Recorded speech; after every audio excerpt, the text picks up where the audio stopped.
건강한 습관이 당신의 몸을 살린다. 이번 편에서는 숙면에 도움이 되는 혈자리에 대해서 알아보겠습니다. 불면증이라는 것이 굉장히 사람을 괴롭게 만들고 또 고치기도 상당히 까다롭습니다. 그렇다고 해서 수면제를 먹는다고 해서 실제적으로 깊은 잠이 드는 것은 드문 일이고요. 잘 고쳐지지도 않고요. 숙면을 취할 수 있는 여러 가지 환경을 조성을 해서 실제적으로 내가 이겨내서 숙면을 취하게 되면 불면증을 나중에 스스로 극복하는 것이 오히려 더 빠른 길입니다. 여러 가지 방법이 있는데 빛을 완전히 차단하시고 수면을 하신다든지, 그 다음에 아로마 같은 걸 이용하신다든지, 물론 스트레스가 있다면 스트레스 원인을 빨리 해결하시는 것이 도움이 되겠죠.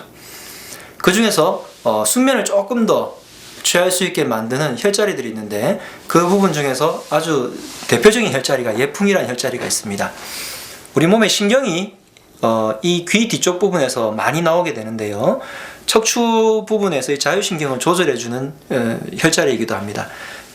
귀 바로 뒤쪽에서 위양돌기라는 뼈가 있고요, 이 뼈 바로 뒤쪽에 움푹 들어간 부분이 예풍이라는 혈자리입니다.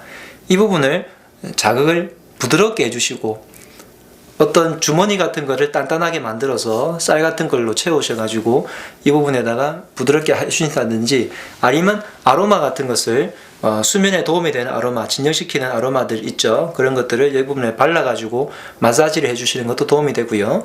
마사지를 이왕에 하는 김에 이 부분 전체에 특히 흉쇄유돌근이라는 이런 근육들을 풀어주는 것도 도움이 됩니다. 그 다음에 우리 몸에서 스트레스를 받으면 여러 군데에서 많은 근육들이 굳게 됩니다.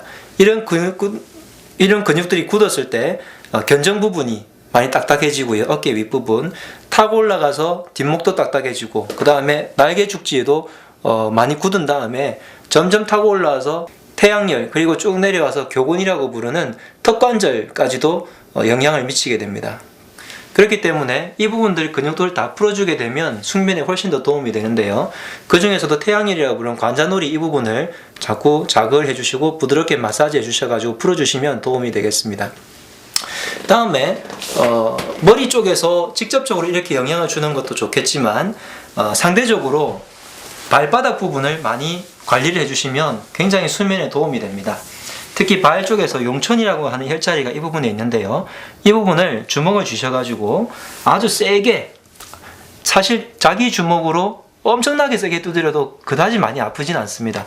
그래서 굉장히 강하게 대략 100번에서 500번까지도 두드려 주실 수 있으니까 그렇게 해주시고요. 그 다음에 이 부분을 충분히 자극을 주고 족욕 같은 걸 해가지고 따뜻하게 만들어 주셔서 혈액순환을 시켜주시고, 기왕이면 이 부분뿐만 아니라 뒤쪽으로 올라가는 이쪽 라인 전체를 자극을 많이 해주시거나, 혹은 이쪽 부분에다가 어떤 일정한 살짝 두드리거나, 혹은 그 발목 펌프 운동이라고 해서 자극을 주시는 방법들을 이용하시면 되겠습니다. 지금까지 숙면에 도움이 되는 혈자리들을 살펴봤는데요, 여러 가지 방법들이 있겠지만 조금 전에 알려드린 방법, 특히 발바닥을 많이 두드린다든지 족욕을 하신다든지, 그 다음에 머리 쪽에 있는 혈자리를 풀어준다든지 하는 것만으로도 훨씬 더 깊은 수면을 취하실 수 있을 겁니다. 잠 편안하게 주무시고 다음날 활력을 가지시고 생활하시기 바랍니다.